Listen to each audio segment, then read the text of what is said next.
Marcus Rivera had been chasing celebrities with his camera for 12 years, and he was good at it. It's very good. His photographs had graced the covers of major tabloids across Europe, and his bank account reflected his success in capturing the moments that famous people desperately wanted to keep private. At 34, he had developed a reputation as one of the most persistent and cunning paparazzi in London, willing to go to extraordinary lengths for the perfect shot. The world of celebrity photography was cutthroat, and Marcus thrived in it.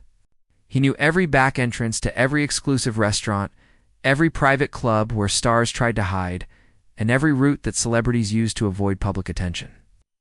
His telephoto lenses could capture intimate moments from hundreds of meters away, and his network of informants kept him one step ahead of his competition.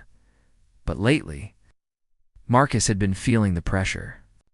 Social media had changed the game, and younger photographers with faster reflexes and better technology were threatening his position at the top.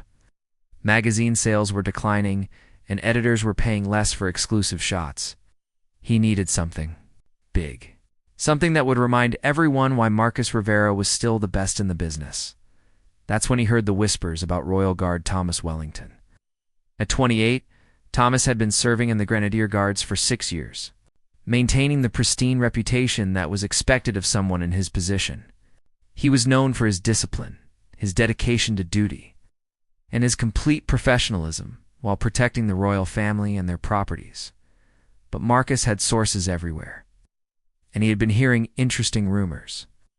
Someone had mentioned seeing Thomas in places where a royal guard shouldn't be seen, doing things that would definitely not be approved by his superiors. The information was vague, but Marcus's instincts told him there was a story here worth investigating. The challenge excited Marcus in a way he hadn't felt in years. Royal guards were notoriously difficult subjects for paparazzi. Were trained to avoid attention. They knew how to spot surveillance, and they had the full protection of palace security behind them.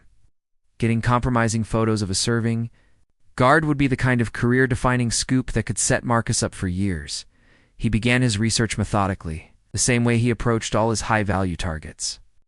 Thomas lived in a modest flat in South London, far from the glamour of the palace where he worked. He took the same route to work most days, kept a low profile, and seemed to live the quiet, disciplined life expected of someone in his position.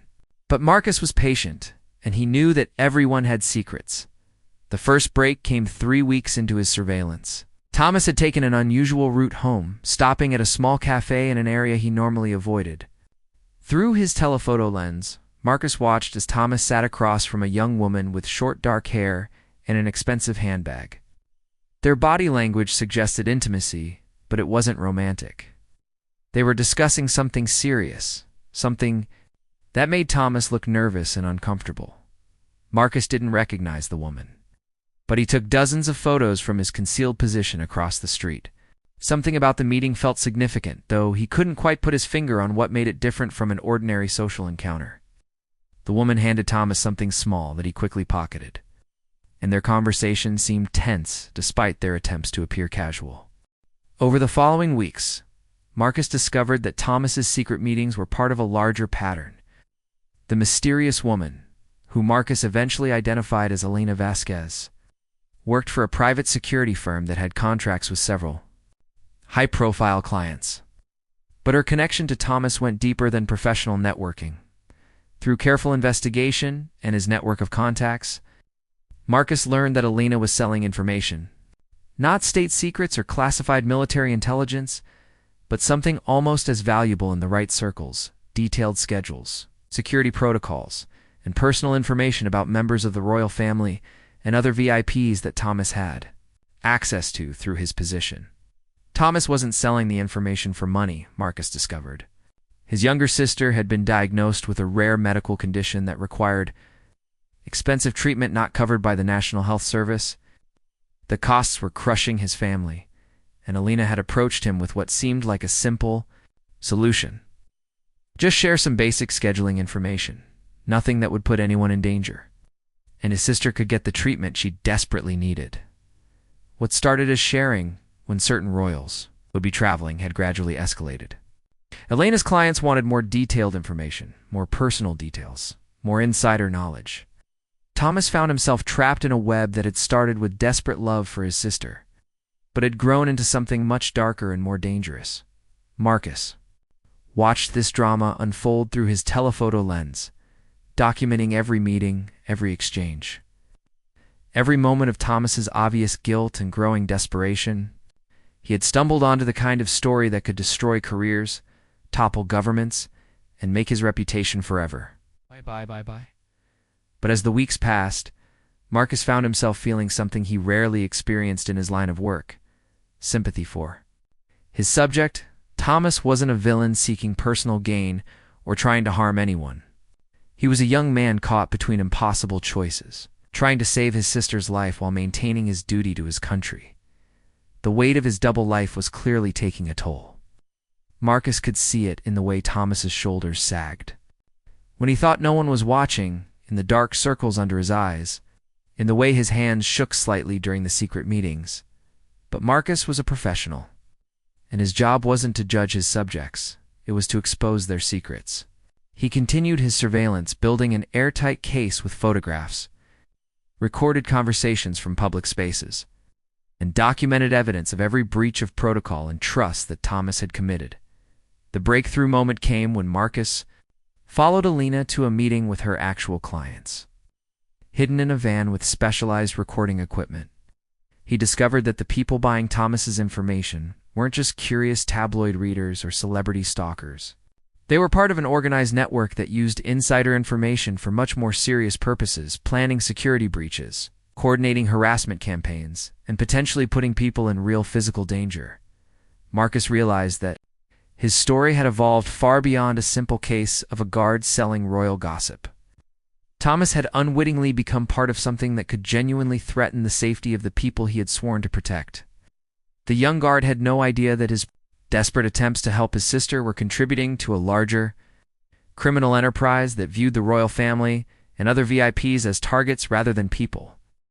Marcus faced the biggest moral dilemma of his career as he sat in his cramped apartment, surrounded by weeks of evidence that could destroy Thomas Wellington's life and career. The photographs were crystal clear, the recorded conversations were damning, and the paper trail he had uncovered painted a complete picture of breach of trust and security violations that would make headlines around the world. His editor at Celebrity Spotlight magazine was already excited about the story based on the brief outline Marcus had provided. Royal Guard sells secrets would be the kind of front-page exclusive that could boost circulation and remind everyone that Marcus Rivera still had what it took to break the biggest stories. The magazine was prepared to pay a six-figure sum for the exclusive rights to publish Marcus's investigation, but as Marcus reviewed his evidence for the 100th time, he couldn't shake the image of Thomas's face during their last documented meeting with Alina. The young guard had looked sick with guilt and worry, clearly understanding that he had gotten in much deeper than he ever intended. Thomas kept asking Alina if anyone could get hurt because of the information he was providing, and she kept reassuring him that her clients were harmless. Marcus knew better. His investigation had revealed that Elena's network was connected to people who had used similar information in the past to orchestrate dangerous incidents. There had been a break-in at a celebrity's home that coincided perfectly with information about when they would be traveling. A harassment campaign against a politician's family that showed detailed knowledge of their daily routines. A stalking incident that had nearly turned violent, where the perpetrator seemed to know exactly where to find their target. The weight of this knowledge was crushing Marcus in ways he hadn't anticipated. For 12 years, he had justified his work by telling himself that celebrities and public figures chose lives in the spotlight, and the public had a right to know about their private affairs. But Thomas wasn't a celebrity seeking attention. He was a young man trapped by circumstances, being used by people who didn't care about the consequences of their actions. Late at night, Marcus found himself researching Thomas's sister Emma Wellington. She was 19 years old, a university student studying literature with dreams of becoming a teacher. Her medical condition was real and serious, requiring treatments that cost more than Thomas's entire annual salary. The family had exhausted their savings, taken out loans, and were still struggling to afford the care that could save her life. Marcus discovered that Thomas had initially tried every legal avenue to help his sister. I'd applied for grants, sought help from charities, even considered leaving the military to find higher-paying work. But Emma's condition was deteriorating faster than Thomas could raise money through conventional means. And Elena's offer had seemed like a miracle solution to an impossible problem. The more Marcus learned about the human story behind his investigation, the more conflicted he became. Publishing the story would certainly end Thomas's career and likely result in criminal charges. The scandal would destroy not just Thomas, but his entire family, including the sick sister he was desperately trying to save. Emma would lose both her brother's support and any chance of continuing her expensive treatments. But keeping the story quiet meant allowing a serious security breach to continue, potentially putting innocent people at risk. Marcus had evidence of a criminal network that was exploiting Thomas's desperation to gather information that could be used to harm others. His silence could make him complicit in whatever dangerous schemes Elena's clients might be planning. The decision that would change everything came to Marcus on a rainy Thursday evening as he sat in his car outside Thomas's apartment building. He had been watching the young guard return from work, noting the exhaustion in his posture and the way he seemed to carry the weight of the world on his shoulders. Thomas looked like a man who was drowning, and Marcus realized he held the only life preserver, instead of going home to write the story that would make his career. Marcus made a choice that went against everything he had learned in 12 years of celebrity journalism. He got out of his car, walked up to Thomas's building, and pressed the buzzer for apartment 4B. When Thomas answered the door, the shock on his face was immediate and complete. He recognized Marcus from years of seeing paparazzi around royal events. And the presence of such a high-profile photographer at his private residence could only mean one thing. His secret was out. "We need to talk," Marcus said simply, and Thomas's face went pale. They sat in Thomas's modest living room, surrounded by medical bills and photographs of Emma, while Marcus laid out everything he knew. The meetings with Elena, the information being sold, the criminal network that was using Thomas's intelligence for dangerous purposes. Thomas broke down completely, his carefully maintained military composure crumbling as the full weight of his situation became clear. He had known he was violating his oath and betraying the trust placed in him. But he hadn't understood the true scope of what Elena's organization was doing with his information. The revelation that his desperate attempts to help his sister might have put innocent people in danger was almost more than he could bear. "Never meant for anyone to get hurt," Thomas whispered, his voice breaking. "I just wanted to save Emma. She's all the family I have left. And the doctor said without treatment, she has maybe 6 months." He showed Marcus the latest medical reports, the bills that totaled more than most people made in several years, the fundraising efforts that had fallen far short of what was needed.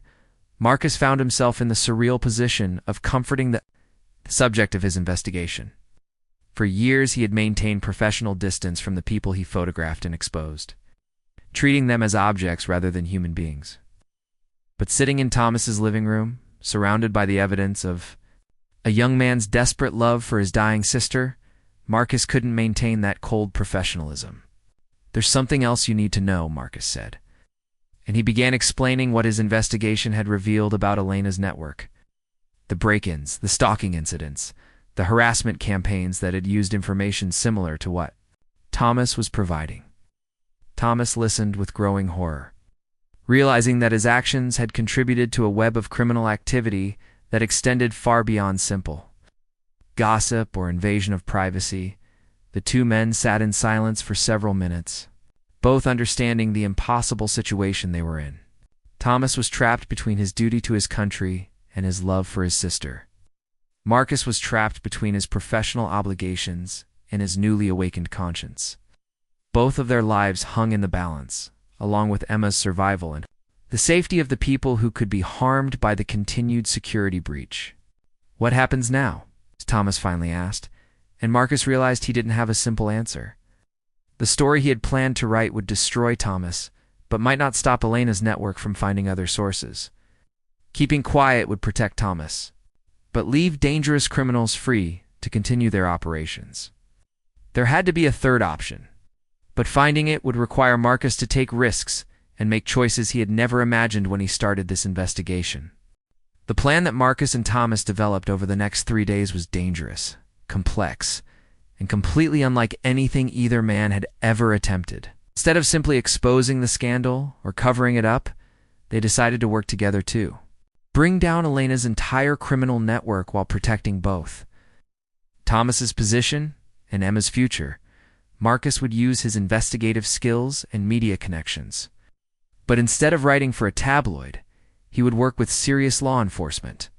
Thomas would continue his meetings with Elena, but now he would be wearing a wire provided by police contacts that Marcus had cultivated over the years. Together, they would gather the evidence needed to prosecute not just Elena, but her entire organization. The first challenge was convincing the authorities to take their story seriously. Marcus had to overcome years of reputation as a paparazzi who bent rules and invaded privacy. Thomas had to admit to months of security breaches while convincing his superiors that he could be trusted to help fix the situation he had created. It took several tense meetings with Scotland Yard and Palace Security before they agreed to the undercover operation. Detective Inspector Sarah Chen, specialized in organized crime, agreed to oversee the operation after reviewing Marcus's evidence. "This is bigger than just one guard selling information," she told them during their first official briefing. "We've been tracking similar networks across Europe, but we've never had someone on the inside who could help us understand how they operate." The plan required Thomas to continue his meetings with Elena while secretly recording their conversations and gathering intelligence about her clients and methods. Marcus would maintain his surveillance, but now he was working with police rather than against them. Every photograph, every recorded conversation, every piece of evidence would be turned over to law enforcement. Instead of being published in a magazine, the most dangerous part of the operation came when Elena's handlers began pressuring Thomas for more sensitive information. They wanted detailed security protocols, personal schedules of senior royals, and information that could genuinely compromise national security. Thomas had to walk a fine line between maintaining his cover and refusing to provide intelligence that could cause real harm. During one particularly tense meeting, Elena became suspicious of Thomas's reluctance to share more classified information. She implied that his sister's treatment could be interrupted if he didn't become more cooperative, making it clear that Thomas was no longer a willing participant in their scheme, but a victim of blackmail and coercion. Marcus, watching through his telephoto lens from a nearby building, could see the moment when Thomas realized he was in genuine physical danger. Elena's clients weren't just criminals. They were people willing to use violence to protect their operation. The young guard was no longer just betraying his oath. He was risking his life to gather evidence against people who wouldn't hesitate to eliminate him if they discovered his true purpose. The investigation reached its climax when Elena arranged for Thomas to meet her primary client, a man known only as the Collector, who specialized in gathering insider information about high-profile targets. The meeting was set for a warehouse in East London, far from the public spaces where Thomas and Elena usually met.